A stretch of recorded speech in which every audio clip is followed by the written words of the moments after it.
ప్రజలకు ఇంత అన్యాయం జరుగుతున్నప్పుడు మీరు నిలదీయాల్సిన అవసరం ఉన్నది.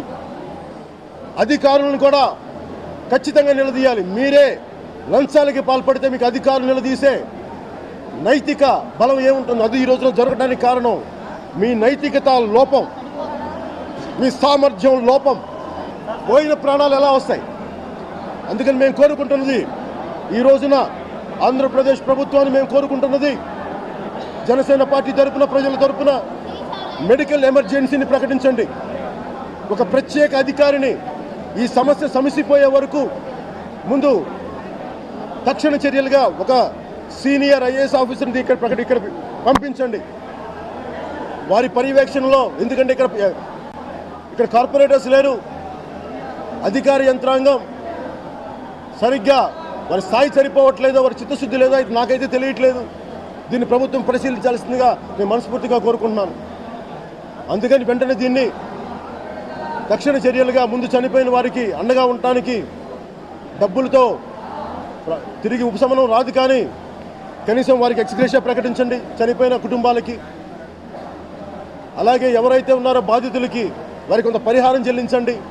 మేము దేనికో మీరు ప్రభుత్వాలు చేసిన తప్పు, గత 8 సంవత్సరాలుగా ఎన్నికలు నిర్వహించలేకపోవడం వల్ల చేసిన తప్పులు ఇవి. కనీసం స్థానిక ప్రజాప్రతినిధులు ఉంటే కనీసం అడిగే అవసరం ఉండేది.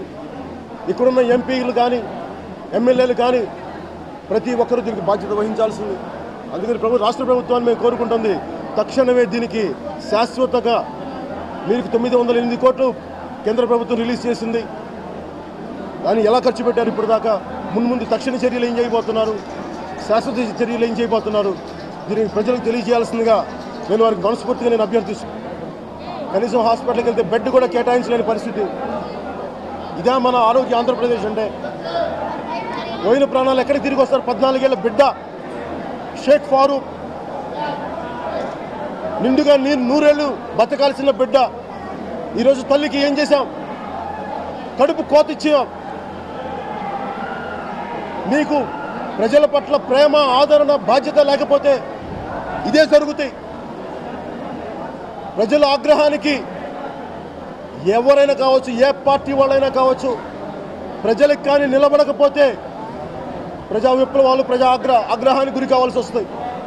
ప్రభుత్వాలు తప్పులు జరుగుతున్నప్పుడు రాజకీయ యంత్రాంగం, బ్యూరోక్రాట్స్ ముందుకొచ్చి మరింత బాధ్యతతోటి, ఒకవేళ రాజకీయ నాయకుల వైఫల్యం వల్ల వాళ్ళ వ్యక్తిగత లబ్ధి కోసం కొన్ని చేస్తుంటే మీరు అడ్డుకోవాల్సిన పరిస్థితి ఇది ఉంది. ఎందుకంటే this is your moral responsibility, respected sirs.